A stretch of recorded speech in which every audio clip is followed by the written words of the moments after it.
Bismillahirrahmanirrahim. Assalamualaikum warahmatullahi wabarakatuh. Saya Nur Fatihah binti Abdul Majid dari kelas 3B Diploma di IC 1940. Hari ini saya akan berkongsi sedikit tazkirah mengenai adab mendidik anak-anak. Kita sudah sedia maklum bahawa menjadi ibu bapa bukanlah perkara yang mudah. Anak-anak adalah amanah dari Allah yang akan dipersoalkan di akhirat kelak. Sebagai bapa, kita bukan sahaja bertanggungjawab untuk memastikan anak-anak menjadi manusia yang berjaya di dunia, malah juga di akhirat. Ada yang menyangka bahawa anak adalah hak dan harta untuk dibanggakan di dunia. Namun, tahukah anda bahawa yang sebenarnya anak-anak adalah amanah daripada Allah? Sebagai bapa, kita bertanggungjawab untuk mendidik dan mencurahkan hidup mereka. Bagaimana didikan kita, begitu jugalah akhiran hidup mereka nanti. Malah, didikan kita juga akan menentukan anak-anak menjadi ahli syurga ataupun ahli neraka. Sebagaimana dalam firman Allah Subhanahu Wa Taala dalam surah Al-Anfal ayat 27 hingga 28 yang bermaksud, wahai orang-orang yang beriman, janganlah kamu mengkhianati amanah Allah dan Rasulnya, dan janganlah kamu mengkhianati amanah-amanah kamu, sedangkan kamu mengetahui, dan ketahuilah bahawa harta benda kamu dan anak-anak kamu adalah ujian bagi kamu, dan sesungguhnya Allah di sisinya pahala yang besar. Baiklah, perkara pertama yang perlu kita lakukan sebagai ibu bapa ialah untuk mendidik anak supaya mengenal Allah. Apa yang dimaksudkan dengan mengenal Allah? Mengenal Allah bermaksud anak-anak tahu bahawa kita semua adalah hamba Allah dan hidup kita haruslah berlandaskan Islam, agama yang diturunkan oleh Allah Subhanahu Wa Taala. Sewaktu anak-anak kita masih bayi, kita patut sebagai bapa mengajar anak-anak untuk menyebut kalimah Allah.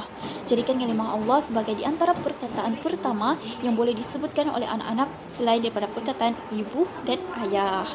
Selain mengenali Allah, anak-anak juga wajib didik untuk mengenal dan mencintai Rasul.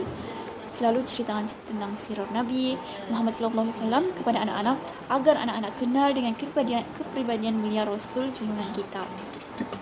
Sirah Nabi juga ada menceritakan tentang perjuangan Nabi Muhammad dalam menegakkan syiar Islam. Pastikan anak-anak tahu bahawa siapa Rasul kita dan tanamkan sifat rasa cinta kepada Rasul dan dalam diri. Pesan kepada anak-anak untuk berselawat kepada Rasul setiap hari. Kedua, ibu bapa juga perlu memastikan anak-anak menjaga solat. Sesungguhnya solat adalah tiang agama. Jika kita tidak menjaga solat, maka runtuhlah agama kita.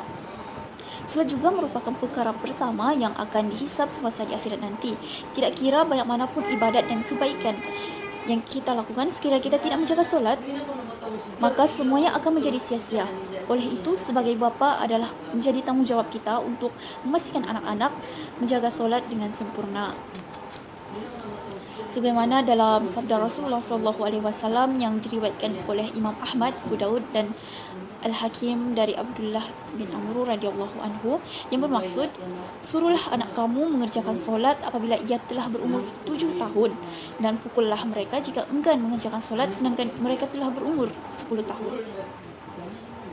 Akhir sekali, ibu bapa juga perlulah memelihara anak dari azab api neraka. Sebagai bapa, salah satu daripada tanggungjawab kita ialah untuk memelihara anak-anak dan ahli keluarga daripada azab api neraka. Bagaimanakah caranya? Untuk mengelakkan ahli keluarga kita dari diazab dengan api neraka, apa yang perlu kita lakukan di sini ialah menerapkan ajaran Islam kepada anak-anak soal mereka masih kecil, supaya mereka menjadi muslim dan muslimah yang menjadikan Islam sebagai panduan hidup. Apabila anak-anak kita menjadikan Islam sebagai cara hidup, secara otomatik mereka akan berasa takut untuk melakukan dosa dan berlomba-lomba untuk mengumpul pahala. Ketahuilah bahawa azab api neraka dan azab kubur adalah sangat berat. Tidak dapat digambarkan dengan kata-kata dan tidak mampu untuk kita bayangkan di dunia.